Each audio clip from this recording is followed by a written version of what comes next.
Yo quiero preguntar algo. ¿Alguien sabe cómo murió Pablo? ¿Quién respondió, Andrés? Bien, bien, Andrés. Andrés está en la juega.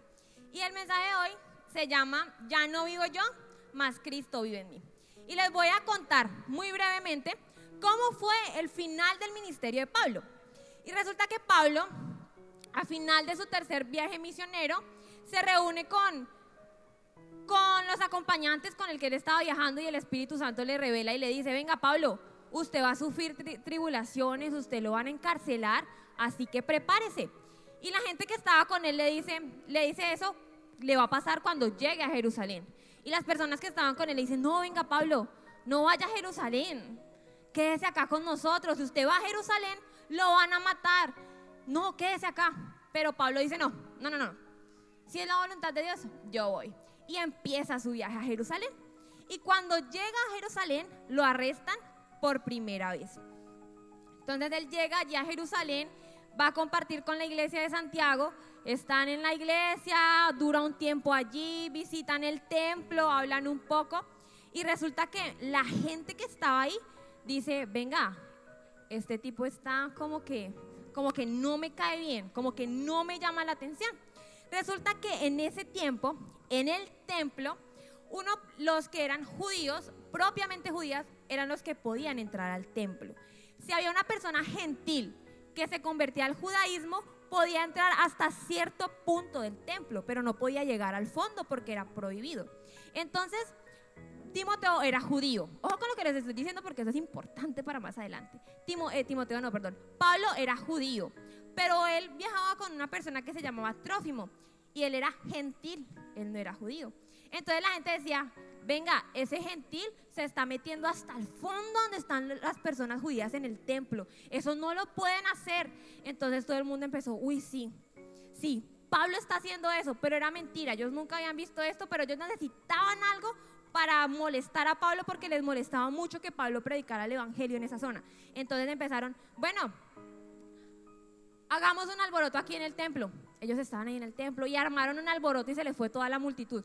Venga, Pablo está haciendo aquí, está hablando, metió a un gentil al templo donde solamente pueden estar judíos, y se fue todo el mundo y armó un revoluto. Resulta que cerca había como una estación de policía, por decirlo así. Había unas personas, en ejército romano, y a ellos no les importaba realmente salvar la vida de Pablo. Ellos lo que les importaba era como controlar y tener orden de la zona. Y llegaron y les dijeron: vengan, ¿qué pasa? ¿Qué es lo que está pasando? Y toda la multitud les dice: Pablo metió a un hombre gentil al templo y ellos no pueden entrar hasta el fondo del templo porque él es gentil. Y todo el mundo: sí, arréstenlo, mátenlo, llévenselo. Y lo que hicieron los romanos fue: bueno, arrestémoslo como para tener paz. Entonces, si ustedes quieren leer más de esto, yo se los cuento así rápido por el tiempo. Eso está en Hechos 21. ¿Listo? Entonces ellos empiezan a gritarle: mátenlo porque está aquí haciendo cosas que no debe. Y empezaron a blasfemar de Pablo. Y entonces lo atan a Pablo, 2 soldados romanos, y se lo llevan. Y bueno, Pablo como que se queda mirando a todo el mundo cuando le grita: mátenlo. Y él yo me imagino que él pensaría: bueno, me están gritando que me maten por un chisme, porque realmente era un chisme, ya que él había llegado a Jerusalén y había armado tanto alboroto. Entonces, algo que me llamó mucho la atención, es que esta misma escena, ¿ustedes saben quién la vivió en Jerusalén? ¿Quién vivió esta escena? Jesús. A Jesús también le decían: mátenlo, él es culpable, él hizo acá revolutos. Y yo me imagino que Pablo se sintió identificado en ese momento con Jesús. Él dijo: uff, Jesús también le dijeron: mátenlo. Con Esteban también le gritaron: mátenlo. ¿Y quién estaba ahí cuando murió Esteban? Pablo. O sea que él estuvo en los dos bandos. Y yo digo que Pablo, bueno, iba a ir mirando y decía: bueno, yo fui parte de esa multitud que gritó a Esteban: mátenlo. Bueno, ahora me toca a mí. Y él se fue y miró al centurión, al policía romano que tenía, y le dice: ¿puedo hablar un momentico con el pueblo? Yo creo que el centurión, el policía, se asombró y dijo, él le dijo que sí, pero yo me imagino que por la mente del tipo pasó como que: qué hombre tan tranquilo, lo acabamos de arrestar y me pide hablar con el pueblo. Otro empezaría a gritar, no, yo soy inocente, déjeme ir porque me arrestan. No, él estaba tranquilo y le dice, déjeme hablar un momento con el pueblo. Y el centurión le dice, sí, usted puede hablar por el pueblo porque pues no se ha demostrado que sea un delincuente. Entonces él ruega que lo dejen hablar con el pueblo y el centurión lo deja hablar con el pueblo y él cuando habla con el pueblo les evangeliza. Sí, él lo que les da es un mensaje evangelizador y lo que me llama la atención es que en medio de que él va para la cárcel, lo único que él pensaba era, déjenme predicar el evangelio. Me están castigando por ello, pero déjenme hablar. Y la gente lo escuchó. Ya después de esto, se lo llevan ante la defensa de los judíos. Y él tenía que defenderse ante los judíos para demostrar que él era inocente. Entonces, la defensa de Pablo fue esta. La defensa de Pablo fue su vida. La defensa de Pablo, él dio un discurso donde representaba su vida pasada como fariseo. Él dijo, yo era muy bien educado, yo cumplía la ley a cabalidad, yo maté cristianos porque era lo que a mí me habían enseñado, pero luego conocí a Jesús y bueno, toda la historia que ustedes han venido, hemos visto en este mes. Entonces, wow, la gente empieza a decir, bueno, este tipo como que no es tan malo, como que bueno, hay que creerle. Unos soldados se habían dado cuenta que en Pablo no había ningún crimen, él no había cometido ningún crimen, pero aún así los judíos tenían que interrogarlo y lo llevan a un concilio, lo llevan hacia los judíos, lo llevan a un concilio y bueno, les resumo, este concilio terminó en un caos. Se dividieron las personas, unos decían sí, él es culpable, otros decían no, él no es culpable y al desespero de ver que no lo iban a juzgar, armaron un complot y dijeron, bueno, matemos a Pablo, si ellos no hacen nada lo matamos nosotros, apenas lo saquen, pum, lo matamos. Entonces un sobrino de él escuchó y y donde Pablo le dijo, venga, si ustedes no se van ya lo matan porque armaron un complot y se lo quieren llevar y lo quieren matar.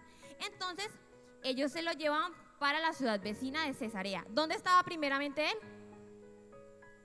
¿En dónde lo encarcelaron por primera vez? ¿O en dónde lo agarraron por primera vez? En Jerusalén, muy bien. Y ahora se lo llevan para Cesarea y allí duró 2 años. 2 años que él no desaprovechó. Él predicó el evangelio hasta donde lo dejaron.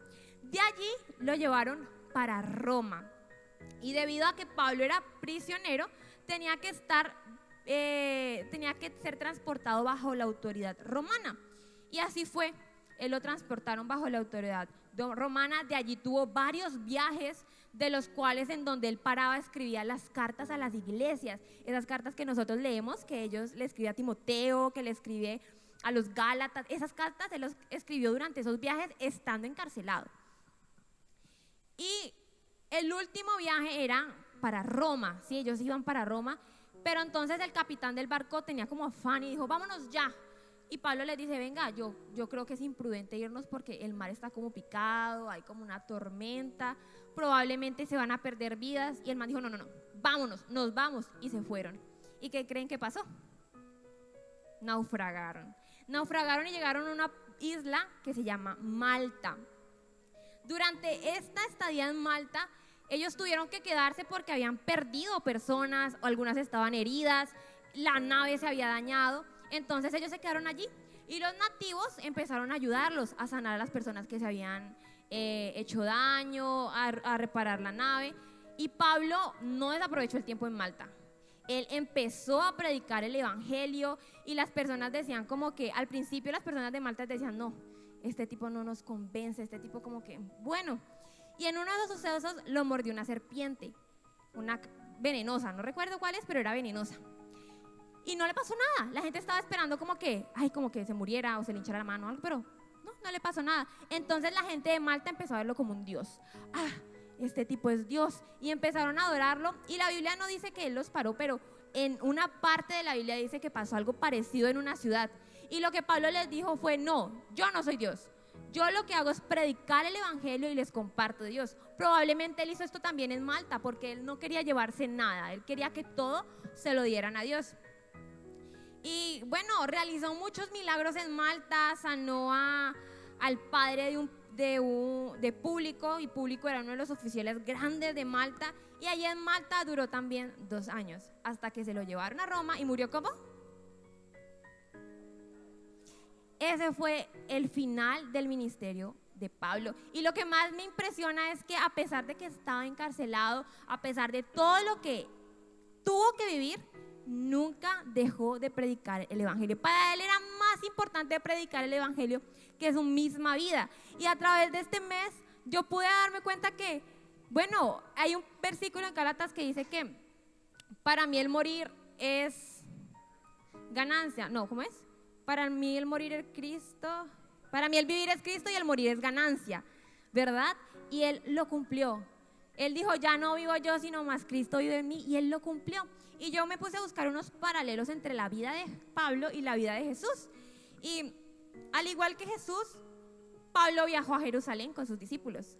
Al igual que Jesús, Pablo recibió oposición de los judíos. Al igual que Jesús, Pablo tuvo una predicción de que iba a morir. Al igual que Jesús, Pablo tenía seguidores quienes trataron de convencerlo de no ir a Jerusalén porque lo iban a matar. Al igual que Jesús, Pablo declaró estar listo para dar su vida. No le importó que lo fueran a matar en Jerusalén, él estaba listo, sabía lo que iba. Al igual que Jesús, él estaba determinado a contemplar su ministerio y a no desviarse de él. Al igual que Jesús, Pablo expresó su abandono total a su voluntad por hacer la voluntad de Dios. Al igual que Jesús, Pablo fue a Jerusalén a dar algo. Él sabía que allí lo iban a arrestar y él fue. Al igual que Jesús, Pablo fue arrestado injustamente sobre la base de una falsa acusación. Al igual que Jesús, Pablo fue arrestado, pero ninguno de sus compañeros, ninguno del que predicaba con ellos fue arrestado, solo Pablo. Al igual que Jesús, Pablo escuchó a la multitud gritar, mátenlo, que muera. Al igual que Jesús, el oficial romano que acusó al Pablo no conocía quién era Pablo. Y al igual que Jesús, Pablo fue asociado con terroristas romanos. Al igual que Jesús fue blasfemado y vivió mucho y padeció mucho de lo que padeció Jesús. Y él cuando escribe las cartas a las iglesias, él dice que eso lo tiene por poco, que eso a él no le interesa. Sufrir todo lo que está sufriendo, estar encarcelado, no le interesa porque su prioridad era Cristo. Y muchachos, la vida de Pablo nos debe dejar eso, que nuestra prioridad sea Cristo, que ya no seamos nosotros los que vivimos, sino que sea Cristo viviendo en nosotros. Pablo reflejó a Cristo en todo momento, y aunque el transbordo de Pablo no era muy bueno, él nunca se avergonzó de eso. Si se dan cuenta, él siempre contó quién era desde el principio y hasta que él conoció a Jesús, hasta que se encontró con Jesús.